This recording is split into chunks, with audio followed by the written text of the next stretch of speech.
사랑하는 성도 여러분, 잘 주무셨는지요? 우리 함께 샘물의 기도문으로 기도를 올려드리도록 하겠습니다. 마음 모아 샘물의 기도를 하나님께 드리겠습니다. 먼저 우리의 믿음을 고백합니다.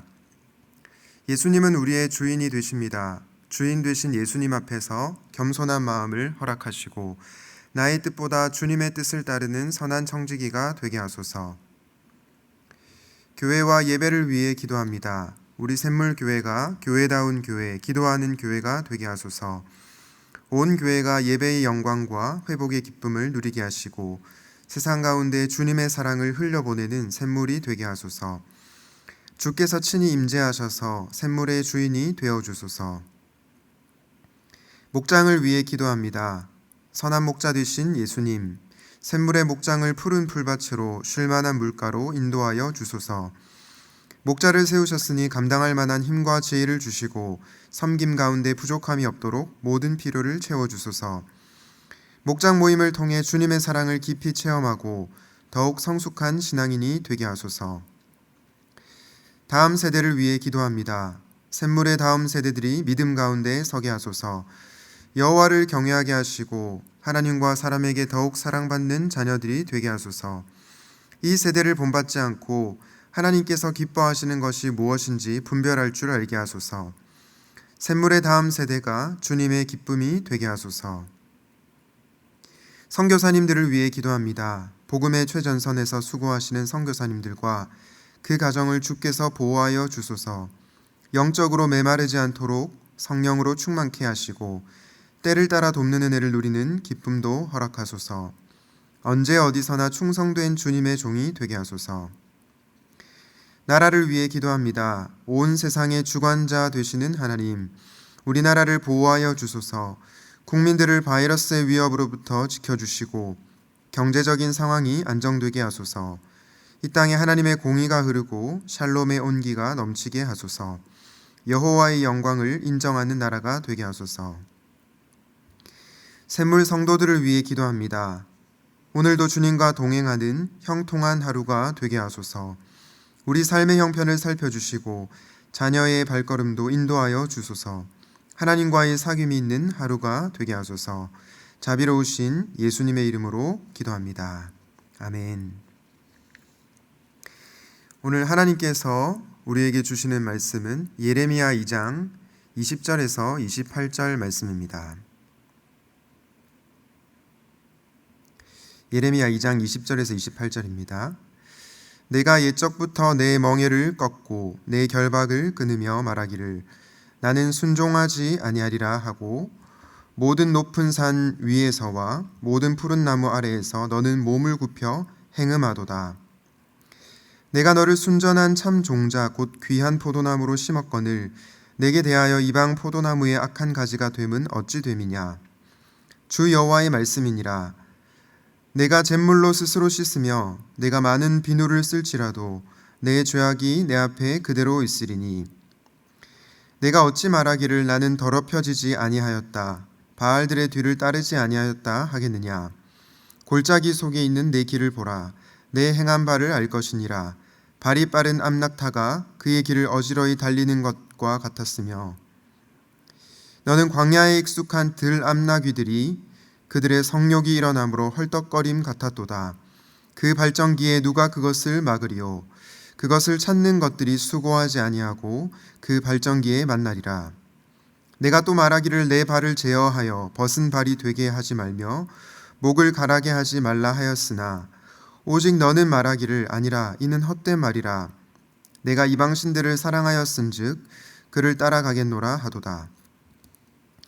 도둑이 붙들리면 수치를 당함같이 이스라엘 집 곧 그들의 왕들과 지도자들과 제사장들과 선지자들이 수치를 당하였느니라. 그들이 나무를 향하여 너는 나의 아버지라 하며 돌을 향하여 너는 나를 낳았다 하고 그들의 등을 내게로 돌리고 그들의 얼굴은 내게로 향하지 아니하다가 그들이 환난을 당할 때에는 이르기를 일어나 우리를 구원하소서 하리라. 너를 위하여 내가 만든 내 신들이 어디 있느냐. 그들이 내가 환난을 당할 때에 구원할 수 있으면 일어날 것이니라. 유다여 너의 신들이 너의 성읍수와 같도다. 아멘. 오늘은 사랑에 빠진 게 죄잖아라는 제목으로 하나님 말씀을 나누려고 합니다. 얼마 전 유행했던 한 드라마에서 굉장히 이슈가 된 대사가 있었습니다. 바로 사랑에 빠진 게 죄는 아니잖아. 사랑에 빠진 게 죄는 아니잖아 라는 대사였습니다. 이 대사는 바람을 핀 남편이 아내에게 한 말이었습니다. 이 말을 듣는 아내가 얼마나 어이가 없었을까요?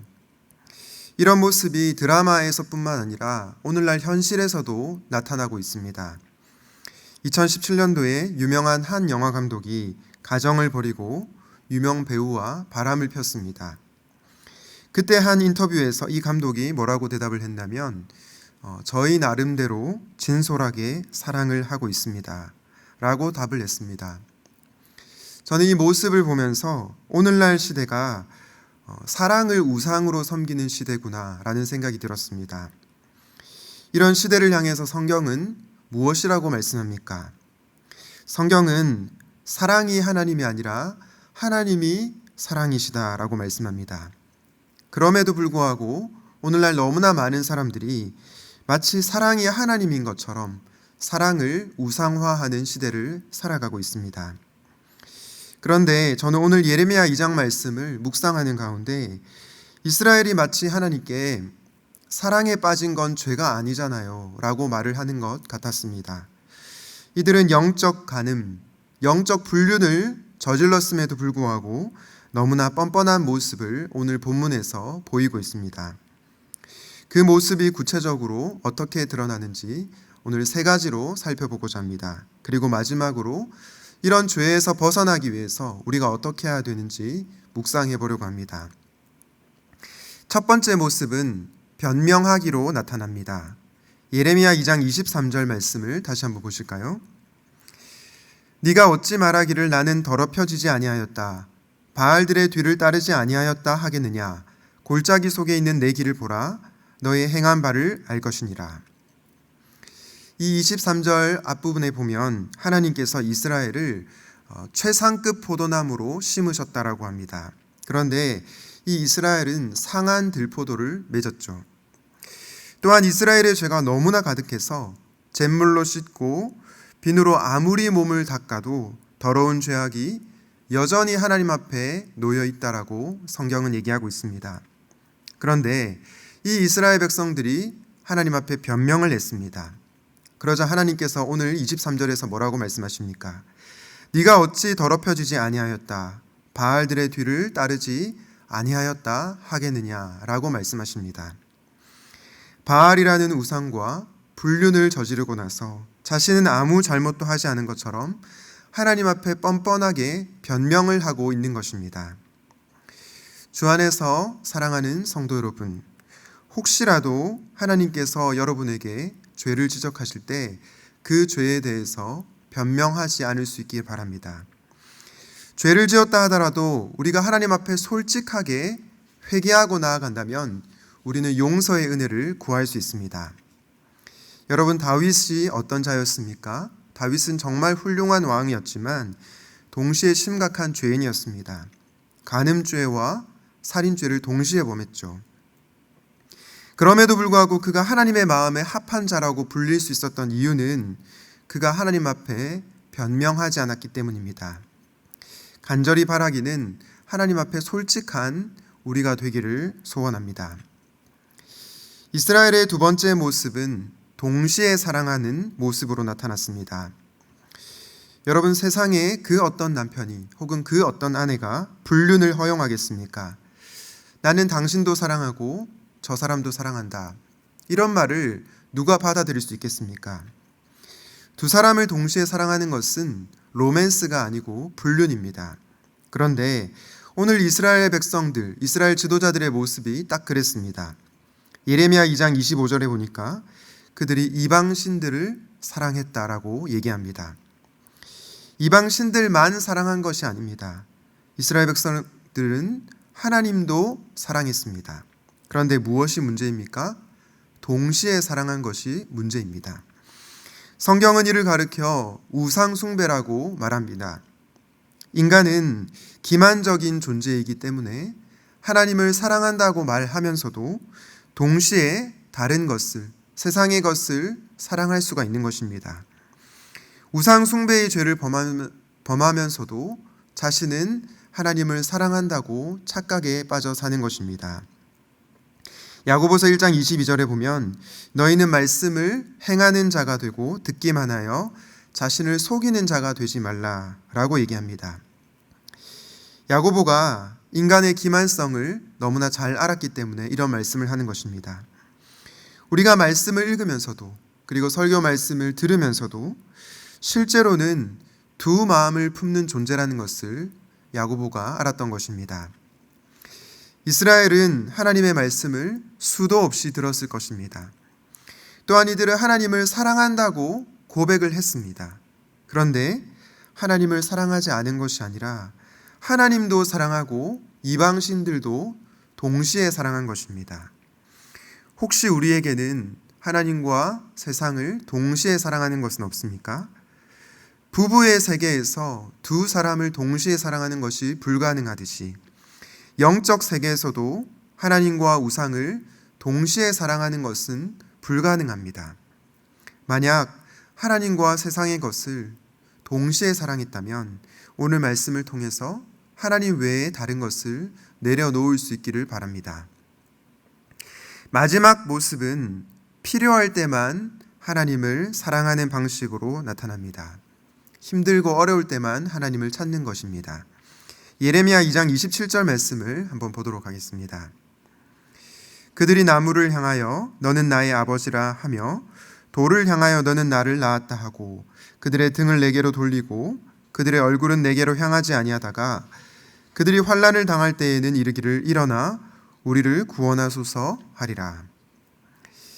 여러분, 이 구절은 우상 숭배를 한 자들이 하나님을 찾고 있는 그런 말씀입니다. 이스라엘의 지도자들은 하나님께 등을 돌렸습니다. 그리고 얼굴을 그분께로 향하지 않았습니다. 그런데 27절 하반절에 보니까 환난을 당하니까 하나님께 우리를 구원하소서, 우리를 살려달라고 요청하고 있는 것입니다. 주 안에서 사랑하는 여러분, 필요할 때만 찾는 사랑은 진짜 사랑이 아닙니다. 어려울 때만 찾는 사랑은 진짜 사랑이 아닙니다. 진짜 사랑은 어떤 상황 가운데서도 하나님을 찾는 사랑입니다. 그런데 이스라엘의 지도자들이 그들이 환난을 당했을 때만 하나님을 찾았던 거죠. 그런 자들을 향해서 하나님께서 뭐라고 말씀하십니까? 마지막 28절 말씀해 보니까 네가 스스로 만들어 섬긴 신들이 지금 어디 있느냐? 너의 신들이 일어나서 너를 도와주어야 옳지 않겠느냐라고 말씀하십니다.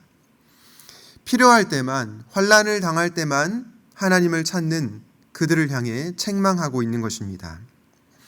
혹시 여러분들은 힘들고 어려운 일이 있을 때에만 하나님을 찾고 있지는 않습니까?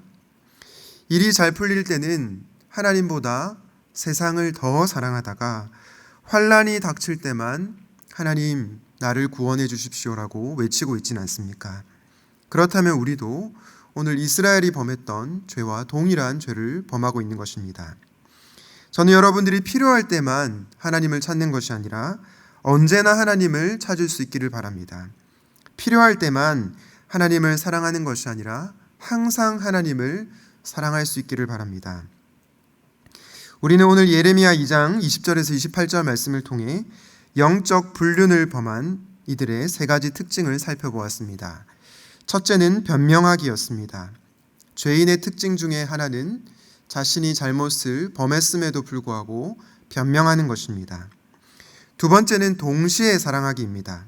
하나님을 사랑하면서도 동시에 우상을 사랑하는 것입니다. 마지막은 필요할 때만 사랑하기입니다.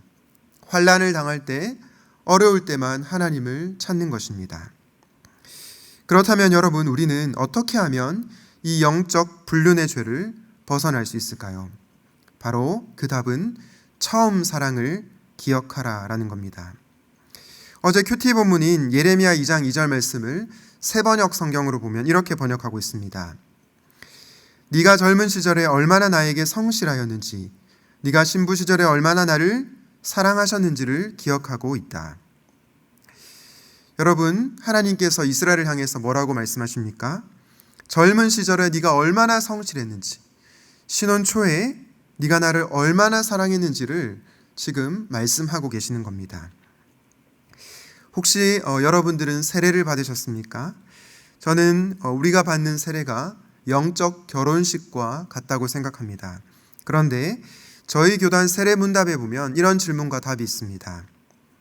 여러분은 지금 성령의 은혜만을 의지하고 그리스도를 쫓는 자가 되어 모든 죄를 버리고 그의 가르침과 모범을 따라서 살기로 작정합니까?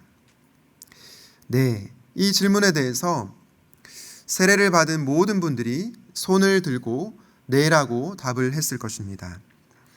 저는 여러분들이 주님과의 관계에 있어서, 하나님과의 관계에 있어서 영적 불륜을 범했다면 다시 한번 이 영적 결혼식인 세례를 떠올려 볼 수 있기를 바랍니다. 그리고 주님과의 처음 사랑을 기억하시기를 바랍니다. 그 사랑을 기억할 때 우리는 다시 한번 주님과 깊은 사랑의 관계로 들어가게 될 것입니다.